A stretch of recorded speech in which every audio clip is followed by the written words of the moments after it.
I'm going to introduce Joe Manning, the channel head at Gamma. He's with 14 years experience, I think.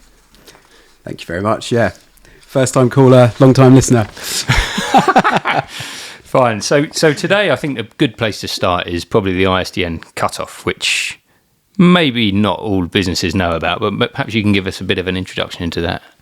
Yeah, of course. So the ISDN switch off it's been happening for many years, but in essence it is BT and Openreach switching off the old copper infrastructure that historically has carried the nation's calls, and there's quite a few reasons that they're doing this. The network is it's close to 100 years old. Yep. It's inherently breaking down, so it's very costly to fix.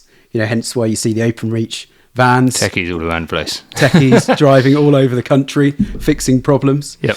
And also there's a big driver for them. It's very costly in terms of energy usage, and migrating it to an all IP network.